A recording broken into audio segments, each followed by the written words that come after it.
The biblical understanding of peace is far richer and deeper. വേദപുസ്തകത്തിലെ സമാധാനത്തിന്റെ ആശയം എന്ന് പറയുന്നത് ആഴവും സമ്പന്നതയും നിറഞ്ഞതാണ്. That is totally different from the common understanding of peace. സാധാരണ നിലയിലുള്ള സമാധാനത്തിന്റെ ആശയങ്ങളിൽ നിന്ന് വ്യത്യസ്തമാണ് ആ വേദപുസ്തകത്തിലെ സമാധാനത്തിന്റെ ആശയങ്ങൾ. In a common usage or understanding, peace means the absence of conflict. സാധാരണ നിലയിലുള്ള സമാധാനത്തിന്റെ ആശയം എന്ന് പറയുന്നത് സംഘർഷങ്ങളുടെ ഇല്ലായ്മയാണ്. But in the Bible, peace means a holistic state of well-being. എന്നാൽ വേദപുസ്തകം കൈമാറുന്ന സമാധാനത്തിന്റെ ആശയം എന്ന് പറയുന്നത് സമഗ്രമായ ക്ഷേമ അവസ്ഥയാണ്. Biblical peace is rooted in God's presence, God's character and God's redemptive work. ദൈവത്തിന്റെ സ്വഭാവത്തിലും സാന്നിധ്യത്തിലും രക്ഷാപ്രവർത്തനങ്ങളിലും ഉൾപ്പെട്ട് നിൽക്കുന്നതാണ് വേദപുസ്തകത്തിലെ സമാധാനം എന്ന് പറയുന്നത്. The primary Hebrew word for peace is shalom. സമാധാനത്തിന്റെ പ്രധാന എബ്രായ പദം ഷാലോം എന്നാണ്. Shalom conveys meanings such as wholeness, completeness, harmony, well-being, prosperity and right relationship. Shalom എന്നത് സമഗ്രത, പൂർണ്ണത, ഐക്യം, ക്ഷേമം, സമൃദ്ധി ഇത്യാദി ആശയങ്ങളാണ് കൈമാറുന്നത്. So we have selected this theme for the graduation. ആയതുകൊണ്ട് തന്നെ ഈ വർഷവും സമാധാനം ഉണ്ടാക്കുന്നവർ എന്ന ആശയമാണ് ഈ ഗ്രാജുവേഷനിൽ തിരഞ്ഞെടുത്തിരിക്കുന്നത്. Peace according to the scripture can be understood through multiple dimensions. വേദപുസ്തകത്തിലെ സമാധാനത്തിന്റെ ആശയം വ്യത്യസ്തമായ നിലവാരങ്ങളിലാണ് നമുക്കതിനെ ഹൃദ്യസ്ഥമാക്കുവാനായി കഴിയുക. First, that is a relational peace. ഒന്നാമത്തത് ബന്ധങ്ങളിലുള്ള സമാധാനമാണ്. In the Old Testament, shalom signifies harmony between individuals and communities. പഴയ നിയമത്തിൽ ഷാലോം എന്നതുകൊണ്ട് അർത്ഥമാക്കുന്നത് വ്യക്തികളും സമൂഹവും തമ്മിലുള്ള ഐക്യത്തെയും ബന്ധത്തെയുമാണ് സൂചിപ്പിക്കുന്നത്. Second, spiritual peace. രണ്ടാമത്തത് ആത്മിക സമാധാനമാണ്. This refers to the right relationship with God as well as with the people of God. ഇത് വിലയിരുത്തുന്നത് ദൈവത്തോടും മനുഷ്യരോടുമുള്ള അവരുടെ ബന്ധത്തെയാണ് സൂചിപ്പിക്കുന്നത്. Here we see a vertical and horizontal dimension of relationship. ഇവിടെ നമുക്ക് ലംബവും തിരശ്ചീനവുമായ ബന്ധത്തെ നമുക്ക് കാണാനായി സാധിക്കും. The third is inner peace. മൂന്നാമത്തത് ആന്തരിക സമാധാനമാണ്. The fourth one is the social peace. നാലാമത്തത് സാമൂഹിക സമാധാനമാണ് കൈമാറുന്നത്. The social dimension implies justice, righteousness and order within the society. സമൂഹത്തിലെ നീതിയിലും നീതിപാലനത്തിലും സാമൂഹിക ക്രമങ്ങളിലുമാണ് സാമൂഹിക ബന്ധം നിലനിൽക്കുന്നത്. So in the Old Testament, peace is very much connected with the justice and righteousness. ആയതുകൊണ്ട് തന്നെ പഴയ നിയമത്തിൽ സമാധാനത്തെ നീതിയോടും ധാർമ്മികതയോടും ചേർത്താണ് ബന്ധിച്ചിരിക്കുന്നത്. അതിനെ മാറ്റി നമുക്ക് ചിന്തിക്കുവാനായി കഴിയുകയില്ല. Where injustice are prevailing, true peace cannot exist. അനീതിയുള്ളിടത്ത് യഥാർത്ഥ സമാധാനം നിലനിൽക്കുന്നില്ല എന്ന് നമുക്ക് കാണുവാനായി സാധിക്കുന്നു. Another important aspect that we need to understand, God is a source of peace.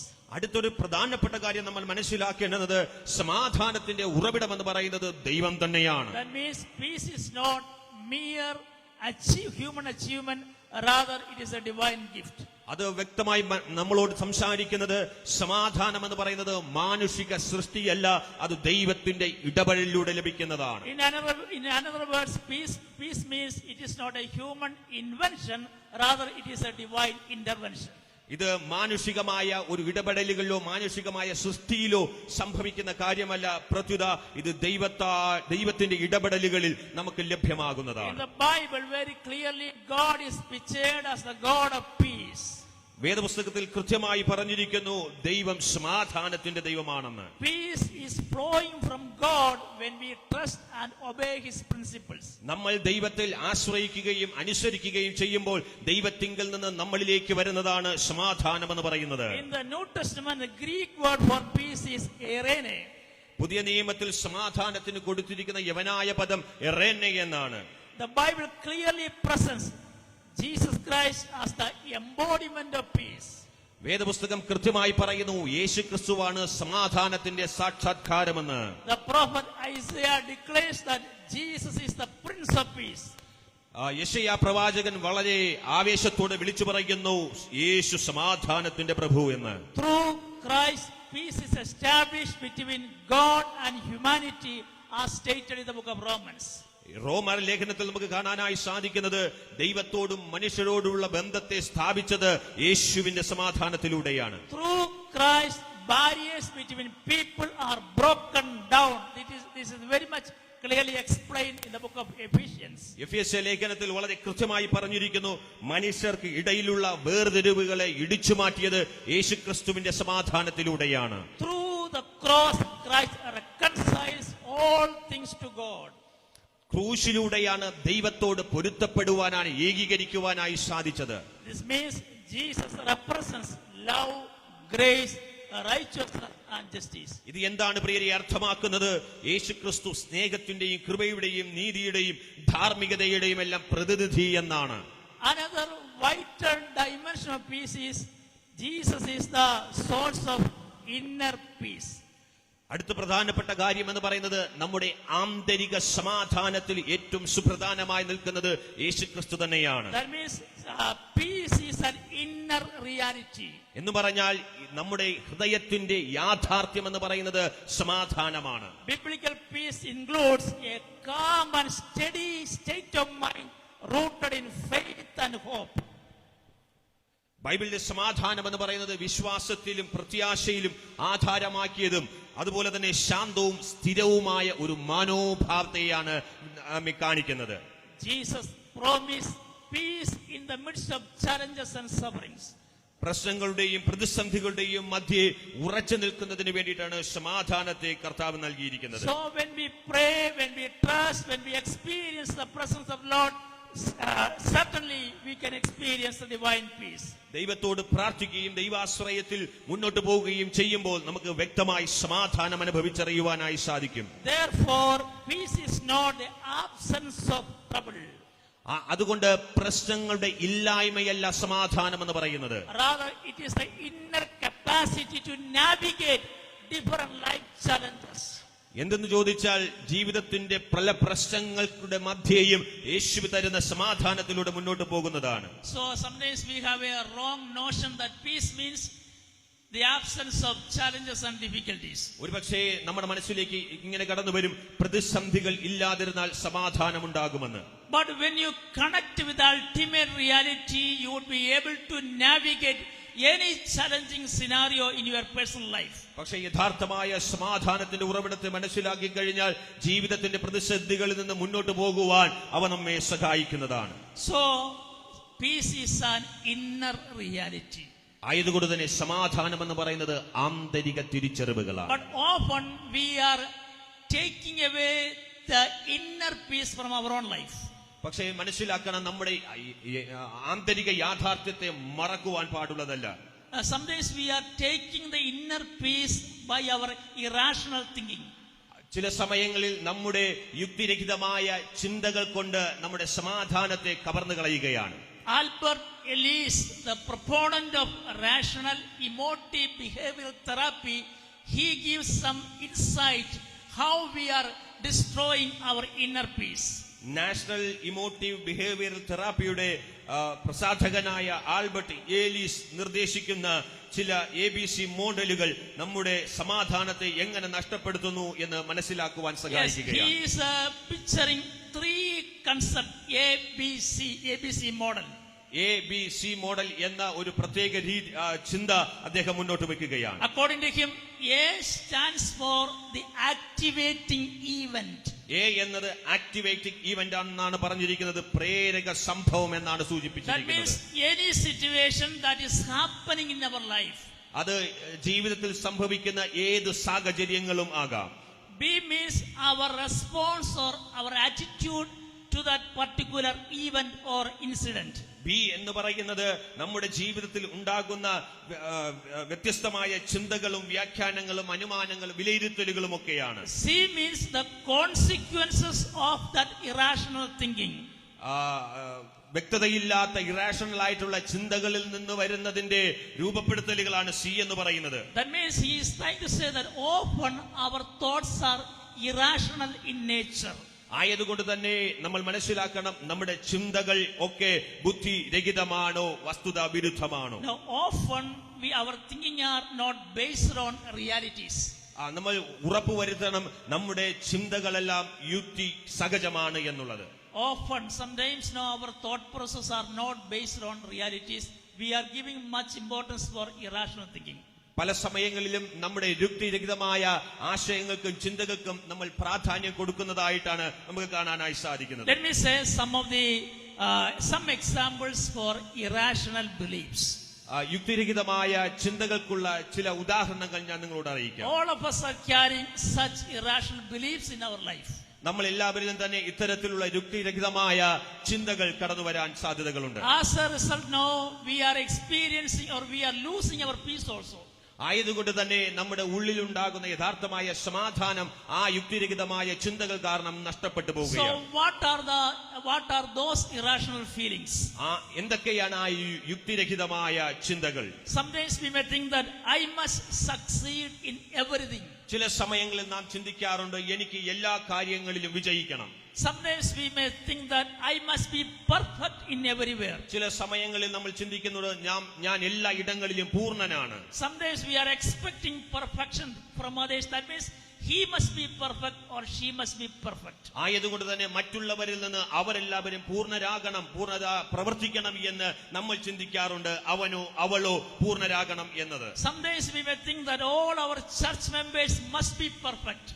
ചില സമയങ്ങളിൽ നമ്മൾ ഇങ്ങനെ ചിന്തിക്കാറുണ്ട്, നമ്മുടെ സഭയിലെ വിശ്വാസികൾ എല്ലാം പൂർണ്ണതയുള്ളവരായി തീരണമെന്ന്. Sometimes we think that all our Bible college students must be perfect. വേദ അധ്യാപകർ ചിന്തിക്കുന്ന ഒരു കാര്യമുണ്ട്, തങ്ങളുടെ വിദ്യാർത്ഥികൾ എല്ലാം തന്നെ പൂർണ്ണതയുള്ളവരായി തീരണമെന്ന്. Sometimes we may think that people must treat us very fairly. ചില സമയങ്ങളിൽ നമ്മൾ ചിന്തിക്കാറുണ്ട്, മനുഷ്യർ നമ്മെ നന്നായി സേവനം ചെയ്യണമെന്ന്, നമുക്ക് നന്നായി സേവനം ചെയ്യണം. Sometimes we may think that life must be easy always. ചില സമയങ്ങളിൽ നമ്മൾ ചിന്തിക്കാറുണ്ട്, നമ്മുടെ ജീവിതം എന്ന് പറയുന്നത് വളരെ എളുപ്പം എന്ന്. Sometimes we may think that I cannot survive if people are not appreciating me. എന്നെ അഭിനന്ദിക്കാത്തത് കൊണ്ട് എനിക്ക് ഈ സാഹചര്യത്തിൽ നിന്ന് പുറത്തു വരുവാൻ കഴിയുകയില്ല എന്ന്, തുടരാൻ കഴിയുകയില്ല എന്ന് നമ്മൾ ചിന്തിക്കാറുണ്ട്. There are situations now, if our prayers are not answered, that we won't be able to trust in God. That will create a lot of disappointments in our life. ചില സമയങ്ങളിൽ നമ്മൾ ചിന്തിക്കാറുണ്ട്, ഉത്തരം ലഭിക്കാത്ത പ്രാർത്ഥനകൾ എനിക്ക് സഹിക്കാൻ കഴിയില്ല, അതുകൊണ്ട് തന്നെ എനിക്ക് മുന്നോട്ട് പോകാനും സാധിക്കുകയില്ല. So these thoughts are not based on realities. ഇത്തരം ചിന്തകൾ എല്ലാം തന്നെ യുക്തി സഹജമായ ചിന്തകളല്ല. When we give importance for irrational beliefs, we are losing the inner peace. ഇത്തരത്തിലുള്ള യുക്തിരഹിതമായ ചിന്തകൾക്ക് നമ്മൾ പ്രാധാന്യം കൊടുക്കുമ്പോൾ അത് നമ്മുടെ ആന്തരിക സമാധാനത്തെ എന്നേക്കുമായി നശിപ്പിക്കുകയാണ്. So if the irrational beliefs are dominating in your mind, you need to restructure your mind.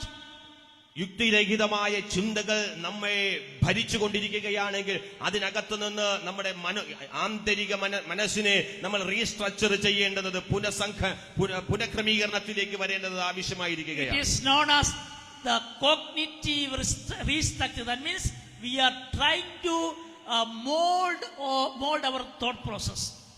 ആയതുകൊണ്ട് തന്നെ നമ്മുടെ ചിന്താ ശക്തിയെ വർദ്ധിപ്പിക്കേണ്ടത്, ബലപ്പെടുത്തേണ്ടത് ആവശ്യമായിരിക്കുകയാണ്. So when we are restructuring our negative thought, we are bringing real peace in our life.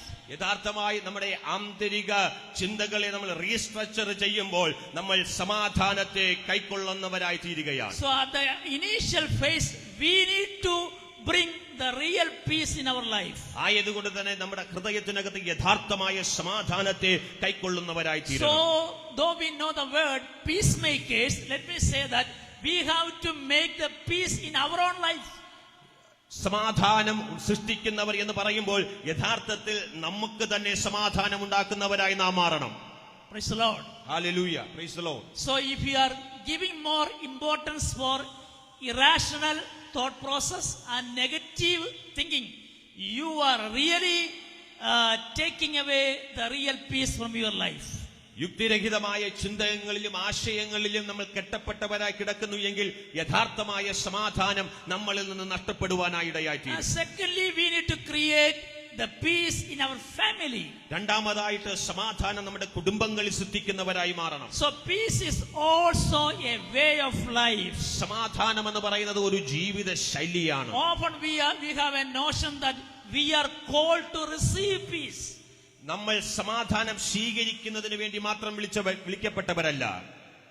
We have also a great commission to make peace. That's the Bible says that we are the peacemakers. ആയതുകൊണ്ട് തന്നെ വിശുദ്ധ വേദപുസ്തകം പറയുന്നു നമ്മൾ സമാധാനത്തിന്റെ സൃഷ്ടാക്കളായി മാറണം. Matthew chapter 5 verse 9 very clearly says that we are called to be peacemakers, not peace receivers. Mathai സുവിശേഷം 5-ാം അധ്യായം അതിന്റെ 9-ാമത്തെ വാക്യത്തിൽ വളരെ കൃത്യമായി പറയുന്നു നമ്മൾ സമാധാനം സ്വീകരിക്കുന്നവരായി മാത്രം തീരുകയല്ല, സമാധാന പ്രവർത്തകരായി വിളിക്കപ്പെട്ടവരാണ്. When we engage in the mission of peacemaking, എപ്പോൾ നമ്മൾ സമാധാനത്തിന്റെ പ്രേക്ഷിത പ്രവർത്തനങ്ങളിലേക്ക് ഏർപ്പെടുമ്പോൾ our identity will be transformed.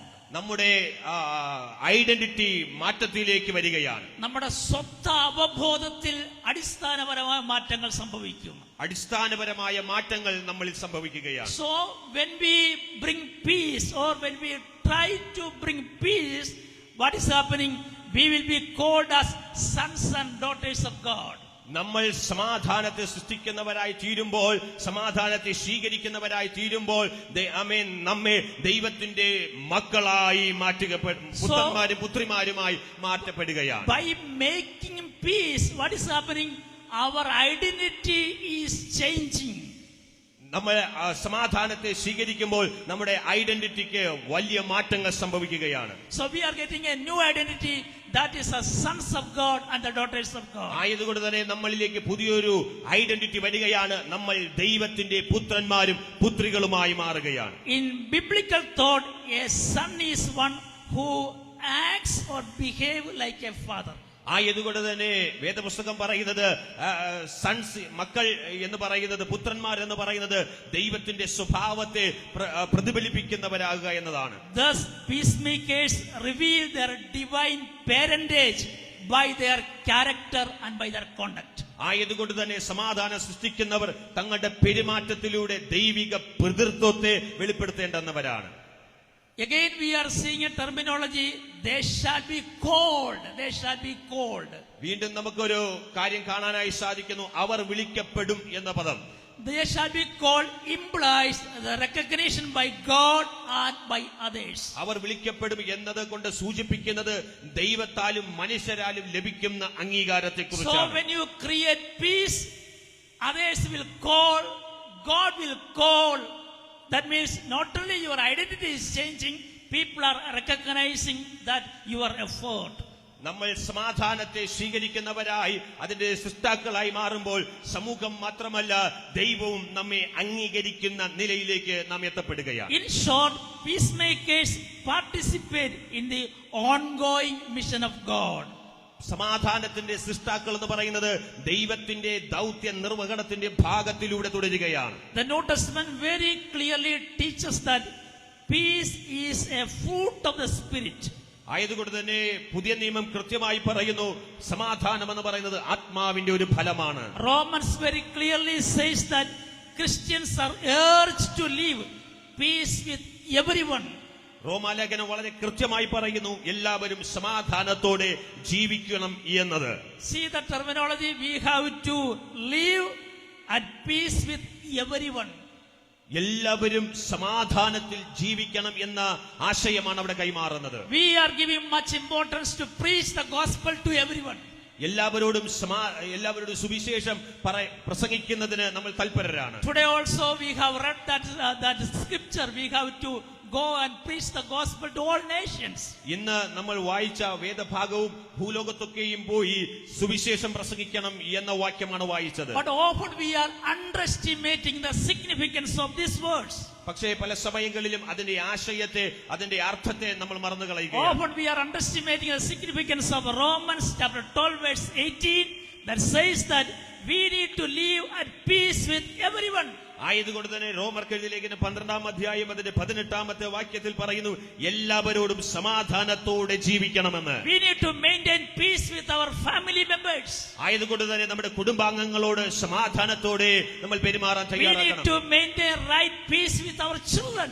നമ്മുടെ കുഞ്ഞുങ്ങളോട് സമാധാനത്തോടെ പെരുമാറാൻ നമ്മൾ തയ്യാറാകണം. We need to maintain peace with our parents. നമ്മുടെ മാതാപിതാക്കളോട് സമാധാനത്തോടെ പെരുമാറാൻ നമ്മൾ തയ്യാറാകണം. We need to maintain peace with our students or believers.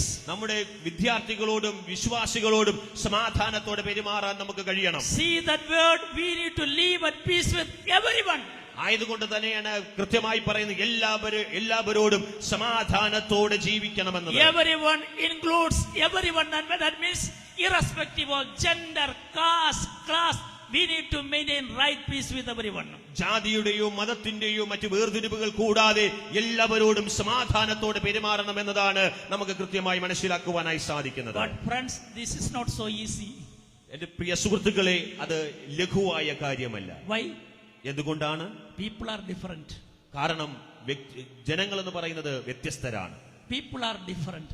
ജനങ്ങൾ വ്യത്യസ്തരാണ്. They have a different value system. അവർക്ക് വ്യത്യസ്തമായ മൂല്യ ചിന്തകളാണുള്ളത്.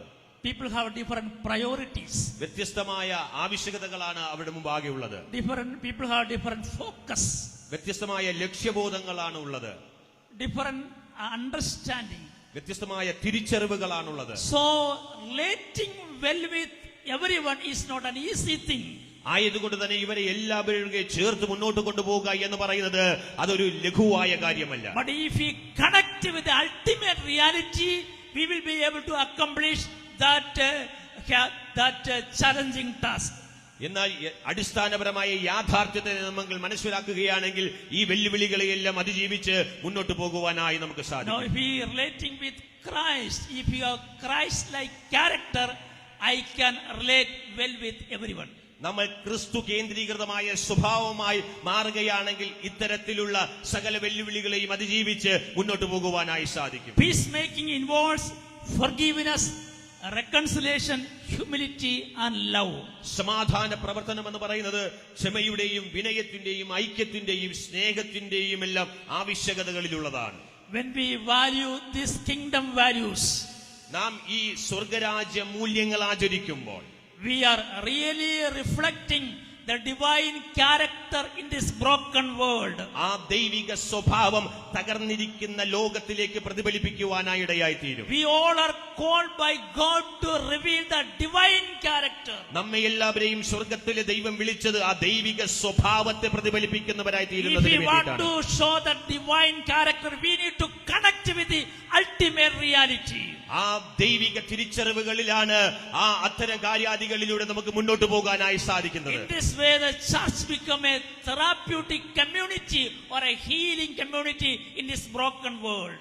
ഈ തകർന്നിരിക്കുന്ന ലോകത്തിനകത്ത് ദൈവസഭകൾ എന്ന് പറയുന്നത് ചികിത്സാത്മക പ്രവർത്തനങ്ങളിലൂടെ മുന്നോട്ട് പോകേണ്ടതാണ്. Let me say, if we want to do that, we need to experience a divine encounter. We need to experience a divine encounter. ആ ദൈവികമായ അഭിസംബോധനത്തിലൂടെ മാത്രമേ നമുക്ക് ഇത്തരം കാര്യാദികൾ ചെയ്യുവാനായി സാധിക്കുകയുള്ളൂ. A divine encounter will enable each one of us to move with the divine plan, divine culture and the master's plan. ആ ദൈവിക അഭിസംബോധനത്തിലൂടെയാണ് ദൈവിക സ്വഭാവത്തിലൂടെയും ദൈവിക പദ്ധതികളിലൂടെയും നമുക്ക് മുന്നോട്ട് പോകുവാനായി സാധിക്കുന്നത്. If you are not experiencing a divine encounter, you will propose your plan, your master plan before the Lord. ആ അഭിസംബോധന, ആ ദൈവികമായ അഭിസംബോധനകൾ നമുക്കില്ല എങ്കിൽ നമ്മൾ മുന്നോട്ട് പോകുന്നത് നമ്മുടെയൊക്കെ തിരിച്ചറിവുകളിലൂടെയും നമ്മുടെയൊക്കെ പദ്ധതികളിലൂടെയുമായിരിക്കും. But when we experience a divine encounter, we will seek not a master plan but a master's plan. നമ്മൾ ആ ദൈവിക അഭിസംബോധന ഉണ്ടാകുമ്പോൾ നമ്മൾ ചെയ്യുന്ന കാര്യം മാസ്റ്റർ പ്ലാൻ അല്ല, മാസ്റ്ററുടെ സൃഷ്ടിതാവിന്റെ പദ്ധതികളിലൂടെയാണ് നമ്മൾ മുന്നോട്ട് പോകുന്നത്. Hallelujah. Hallelujah. Let me make it more clear, that sentence. ആ സെന്റൻസിനെ കുറച്ചും കൂടെ വ്യക്തതയിലൂടെ പറയുവാനായി ആഗ്രഹിക്കുകയാണ്. Often we are proposing our master plan before the Lord. നമ്മളുടെ ആത്യന്തികമായ ലക്ഷ്യങ്ങളെ ദൈവത്തിന് മുമ്പാകെ സമർപ്പിക്കുന്നത് അല്ല. But when you experience a divine encounter, you will crucify your plan and you will accept the divine plan. നമ്മൾ ആ ദൈവിക അഭിസംബോധനകൾ നമ്മളിലേക്ക് വരുമ്പോൾ നമ്മുടെ സകല പദ്ധതികളെയും ക്രൂശിച്ചിട്ട് ആ ദൈവത്തിന്റെ പദ്ധതികളിലേക്ക് നമ്മെ തന്നെ സമർപ്പിച്ചു കൊടുക്കുന്നതാണ് സംഭവിക്കുന്നത്. ദൈവത്തിന്റെ ശക്തമായ ഇടപെടൽ ജീവിതത്തിൽ ഉണ്ടാകുമ്പോൾ നമ്മുടെ പ്ലാനുകളെ, നമ്മുടെ മാസ്റ്റർ പ്ലാനുകളെ മാസ്റ്റേഴ്സ് തമ്പുരാന്റെ പദ്ധതികളുടെ മുൻപാകെ ഉടച്ചു കളയും. ദൈവത്തിന്റെ പദ്ധതിയുടെ ഭാഗമായി തീരുവാൻ സ്വയം ജീവിതത്തെ സമർപ്പിക്കുകയും ചെയ്യും. അതാണ് ദൈവത്തിന്റെ ഇടപെടലിന്റെ ഏറ്റവും വലിയ പ്രസക്തി എന്ന് പറയുന്നത്. See, even Apostle Paul, you take any biblical character, they experience a divine encounter. നമ്മൾ പൗലോസിനെ പോലെ വേദപുസ്തകത്തിലെ വ്യക്തിത്വങ്ങളെ എടുത്തു നോക്കിക്കഴിഞ്ഞാൽ അവരെല്ലാവരും ദൈവിക സ്വഭാവത്തിലേക്ക് മാറിയവരാണ്. Now they experience a divine encounter. അവരെല്ലാവരും ദൈവിക അഭിസംബോധനകളുടെ ഭാഗമായി തീർന്നവരാണ്. I thank God for his theological institution. ഞാൻ ഈ വേദശാസ്ത്ര സ്ഥാപനത്തിന് നന്ദി പറയുകയാണ്. You got an opportunity to study God's word through an online platform, maybe 2 years or 3 years. 1-2 വർഷം ഓൺലൈൻ വഴി നിങ്ങൾക്ക് വേദപുസ്തക പഠനത്തിലേക്ക് സാധ്യതകൾ ഉണ്ടായി. But more than that, you have to personally experience a divine encounter. പക്ഷേ അതിനേക്കാൾ അപ്പുറമായി വ്യക്തിപരമായ ദൈവിക ഇടപെടലുകളാണ് നിങ്ങൾക്ക് ആവശ്യമായിരിക്കുന്നത്. That encounter will change your personality, your perspective and the pattern of your life. നിങ്ങളുടെ വ്യക്തിത്വങ്ങളെയും ചിന്തകളെയും ചിന്താധാരകളെയും ആ ദൈവികമായ ഇടപെടൽ മാറ്റുവാനായി ഇടയായിത്തീരും. The encounter will give an in Christ experience in your life. ആ ദൈവികമായ ഇടപെടലുകൾ ക്രിസ്തു കേന്ദ്രീകൃതമായ അനുഭവത്തിലേക്ക് ക്രിസ്തുവിലായി നിങ്ങൾ മാറുവാനായി When you ഇടയായിത്തീരും. experience that in Christ experience, you will have a paradigm shift in the total focus of your life. ക്രിസ്തുവിനുള്ളിൽ എന്ന അനുഭവം നിങ്ങളുടെ ജീവിതത്തിലേക്ക് സംഭവിക്കുമ്പോൾ നിങ്ങളുടെ ജീവിതത്തിന്റെ സമസ്ത മേഖലകളിലും മാറ്റങ്ങളെ ഉളവാക്കുവാനായി ഇടയായിത്തീരും. When you have that experience, let me say that you will get the divine peace. ആ ലക്ഷ്യത്തിലേക്ക് എത്തിക്കഴിയുമ്പോഴാണ് നിങ്ങളിലേക്ക് ദൈവികമായ സമാധാനം അനുഭവിപ്പാനായി ഇടയായിത്തീരുന്നത്. True peace does not begin with circumstances. യഥാർത്ഥമായ സമാധാനം സാഹചര്യങ്ങളെ അടിസ്ഥാനമാക്കിയുള്ളതല്ല. It begins with God. അത് ദൈവത്തിങ്കൽ നിന്ന് ആരംഭിക്കുന്നതാണ്. Today some of you are undergoing some challenging scenario. ഒരുപക്ഷേ ഈ പകലിൽ നിങ്ങൾ വ്യത്യസ്തമായ വെല്ലുവിളികളുടെ മുന്നോട്ട് You പോകുന്നവരായിരിക്കും. may not be able to anticipate some peace in your life. ഒരുപക്ഷേ നിങ്ങളുടെ ജീവിതത്തിൽ സമാധാനത്തെ കൊണ്ടുവരുവാൻ കഴിയാത്ത അനുഭവത്തിലായിരിക്കാം. But let me say that God is the source of your peace, not the circumstances. സാഹചര്യങ്ങളല്ല, ദൈവമാണ് സമാധാനത്തിന്റെ ഉറവിടമെന്ന് ഈ വൈകിയ പറയുവാനായി So ആഗ്രഹിക്കുകയാണ്. trust in God, He will bring a radical change in your total personality. ദൈവത്തിൽ ആശ്രയിക്കുന്നു എങ്കിൽ നിങ്ങളുടെ ജീവിതത്തിനകത്ത് ആത്യന്തികമായ മാറ്റത്തെയും സമാധാനത്തെയും തരുവാൻ ദൈവത്തിന് സാധിക്കും. Hallelujah. Hallelujah. To become the true proponents of peace, we must maintain an intimate, unbreakable relationship with God. ദൈവത്തോട് അസാധാരണമായ ബന്ധവും ആഴമായ സമർപ്പണവും ഉണ്ടെങ്കിൽ മാത്രമേ ആ ലക്ഷ്യത്തിലേക്ക് നമുക്ക് എത്തിച്ചേരുവാനായി കഴിയുകയുള്ളൂ. Dear graduates, Priya ബിരുദധാരികളെ, as you step into the ministry, you may face lot of uncertainty, lot of challenges, lot of unexpected turn of events. പ്രിയ ബിരുദധാരികളെ, നിങ്ങൾ ശുശ്രൂഷയിലേക്ക് ദൗത്യങ്ങളിലേക്ക് കടക്കുമ്പോൾ നിങ്ങൾ അനിശ്ചിതത്വവും മാറ്റങ്ങളും പ്രതീക്ഷിക്കാത്ത വഴിത്തിരിവുകളുമായിരിക്കും, വെല്ലുവിളികളുമായിരിക്കും നിങ്ങളെ കാത്തിരിക്കുന്നത്. In the midst of these challenges and difficult situations, you must understand one reality. പക്ഷേ നിങ്ങൾ ഒരു കാര്യം മനസ്സിലാക്കണം, ഇത്തരം അനുഭവങ്ങളിലൂടെ പോകുമ്പോഴും ഒരു യാഥാർത്ഥ്യം നമ്മൾ മറന്നു പോകരുത്. Peace is not the absence of storms. കൊടുങ്കാറ്റുകളുടെ ഇല്ലായ്മയല്ല സമാധാനം എന്ന് പറയുന്നത്. Rather, it is the presence of God in the midst of storm. എന്നാൽ സകല കൊടുങ്കാറ്റുകളുടെയും മധ്യത്തിൽ ദൈവ സാന്നിധ്യം അനുഭവിച്ചറിയുന്നതാണ് യഥാർത്ഥ സമാധാനം എന്ന് If you പറയുന്നത്. are really connected with ultimate God, ultimate reality, you can experience the divine peace in the midst of increasing storms. ഈ കൊടുങ്കാറ്റുകളുടെയും മധ്യയും യഥാർത്ഥമായ ദൈവിക തിരിച്ചറിവുകളാണ് നമ്മെ അതിനെയെല്ലാം അതിജീവിച്ച് മുന്നോട്ട് പോകുവാൻ പ്രാപ്തരാക്കുന്നത്. Jesus said, "Peace I live with you." യേശു പറഞ്ഞു, ഞാൻ എന്റെ സമാധാനം നിങ്ങൾക്ക് തരുന്നു. My peace I give to you.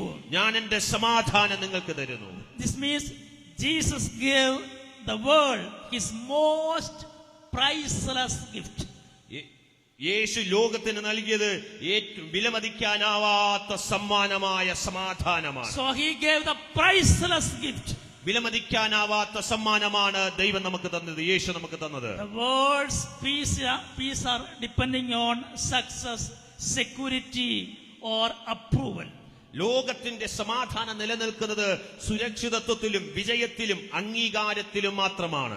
But Christ's peace rests on trust, obedience and hope. എന്നാൽ ക്രിസ്തുവിന്റെ സമാധാനം നിറഞ്ഞു നിൽക്കുന്നത് വിശ്വാസത്തിലും അനുസരണത്തിലും പ്രത്യാശയിലുമാണ്. പ്രിയരെ, carry this peace into every new chapter of your life. ആയതുകൊണ്ട് തന്നെ ജീവിതത്തിന്റെ ഓരോ പുത്തൻ അധ്യായങ്ങളിലും ഈ സമാധാനത്തെ ചുമക്കുന്നവരായി തീരണം. Begin every chapter with the divine peace. ആയതുകൊണ്ട് തന്നെ ദൈവിക സമാധാനം കൊണ്ടായിരിക്കണം നിങ്ങളുടെ ജീവിതത്തിന്റെ ഓരോ ഏടുകളും ആരംഭിക്കേണ്ടുന്നത്. Be a peacemaker, not a problem maker. പ്രശ്നങ്ങൾ ഉണ്ടാക്കുന്നവരാകാനല്ല, സമാധാനം ഉണ്ടാക്കുന്നവരായി തീരുവാനാണ് നമ്മളെ വിളിച്ചിരിക്കുന്നത്. When pressures and storm will increase, choose prayer over anxiety. സമ്മർദ്ദങ്ങൾ കയറി വരുമ്പോൾ നമ്മൾ തിരഞ്ഞെടുക്കേണ്ടുന്നത് പ്രാർത്ഥനയാകണം, ആൻസൈറ്റിയെ അല്ല. Overcome fear with faith. വിശ്വാസത്തോടെ ഭയത്തെ മറികടക്കാനായി ഇടയായി തീരണം. See Christ in the context of your chaotic situation. ജീവിതത്തിന്റെ എല്ലാ പ്രക്ഷുബ്ധമായ സാഹചര്യങ്ങളിലും യേശുവിനെ കാണാനായി ഇടയായി തീരണം. Remember that graduation is not only an achievement alone, rather it is a time of commission. ഒരു കാര്യം വാസ്തവമായി ഓർത്തിരിക്കണം, ബിരുദമെന്നും ഒരു നേട്ടം മാത്രമല്ല, അത് ദൈവത്തിന്റെ ദൗത്യത്തിന്റെ ഭാഗമായി മാറുന്നതാണ്. You are commissioned to work for justice, righteousness and love. നീതിക്കും സമാധാനത്തിനും വേണ്ടി പ്രവർത്തിക്കുവാൻ വേണ്ടി ദൈവത്തിന്റെ ദൗത്യത്തിന്റെ ഭാഗമായവരാണ് നിങ്ങൾ. Where there is a division, build bridges, not walls. വേർതിരിവുകൾ ഉള്ളിടത്ത് മതിൽക്കെട്ടുകൾ അല്ല പണിയേണ്ടത്, പാലങ്ങളാണ് പണിയേണ്ടുന്നത്. We are called to build bridges, not walls. നമ്മെ ദൈവം വിളിച്ചിരിക്കുന്നത് മതിൽക്കെട്ടുകളുടെ വേർതിരിവുകൾ പണിയുന്നതിന് വേണ്ടിയിട്ടല്ല, സമാധാനത്തിന്റെ പാലങ്ങൾ, ബ്രിഡ്ജുകൾ പണിയുന്നതിന് വേണ്ടിയിട്ടാണ്. It is easy to erect a wall, but it is very difficult to construct a bridge. ഒരു ചുമരിടിച്ചു മാറ്റുന്നതിന് ഒരു മതിൽ പണിയുവാൻ എളുപ്പമാണ്, പക്ഷെ ഒരു പാലം പണിയുവാൻ ഒരു വലിയ വില കൊടുക്കണം. നാം വിളിക്കപ്പെട്ടത് വേർപാടിന്റെ മതിലുകൾ പണിയുവാനല്ല, സ്നേഹത്തിന്റെ പാലങ്ങൾ പണിയുവാനാണ്. വിദ്വേഷത്തിന്റെ കമ്പോളങ്ങളിൽ സ്നേഹത്തിന്റെ കടകൾ തുറക്കുവാൻ, സമാധാനത്തിന്റെ കടകൾ തുറക്കുവാനാണ് ഈ തലമുറയിൽ ദൈവം നമ്മളെ വിളിച്ചത്. നാം അതൊരിക്കലും മറന്നു പോകല്ലേ. So where there is a bitterness, offer forgiveness. കൈപ്പുള്ളിടത്ത് ക്ഷമയെ സ്വീകരിക്കാൻ തയ്യാറാകണം. Where there is bitterness, give forgiveness. എവിടെയാണോ കൈപ്പിന്റെ അനുഭവങ്ങൾ ഉള്ളത് അവിടെ ക്ഷമ കൊടുക്കാനായി Where തയ്യാറാകണം. there is confusion, give wisdom. എവിടെയാണോ ആശങ്കകൾ ഉള്ളത് അവിടെ ജ്ഞാനത്തെ കൈമാറാനായി ഇടയായി തീരണം. Let your words heal, not harm. ആരെയും വേദനിപ്പിക്കരുത്, എല്ലാവർക്കും വാക്കുകൾ കൊണ്ട് സൗഖ്യം കൊടുക്കുന്നവരായി തീരണം. Let your leadership unite, not divide. നമ്മുടെ നേതൃത്വങ്ങൾ വേർതിരിവുകൾ ഉണ്ടാക്കുകയല്ല, ഐക്യതയോടെ കർത്താവിന് വേണ്ടി പ്രവർത്തിക്കാൻ Let സജ്ജരാക്കുന്നതായിരിക്കും. your words form, not to deform. നമ്മുടെ വാക്കുകൾ രൂപപ്പെടുത്തുന്നതാകണം, അല്ലാതെ നഷ്ടപ്പെടുത്തുന്നതാക്കി മാറ്റരുത്.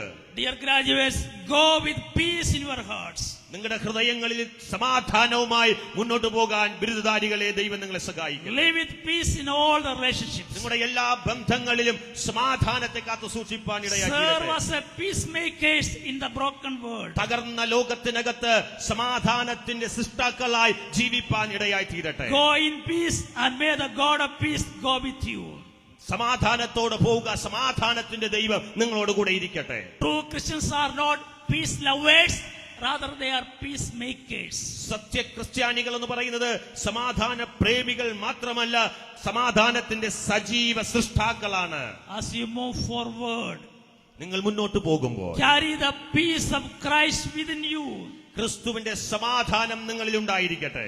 Let it flow through your words and actions. നിങ്ങളുടെ പ്രവർത്തനങ്ങളിലൂടെയും നിങ്ങളുടെ വാക്കുകളിലൂടെയും ആ ക്രിസ്തുവിന്റെ സമാധാനം ഈ ലോകത്തിലേക്ക് ഒഴുകട്ടെ. When we accomplish that divine task, ആ ദൈവിക ദൗത്യങ്ങൾ പൂർത്തീകരിക്കുമ്പോൾ we are faithfully carrying the message of the Prince of Peace.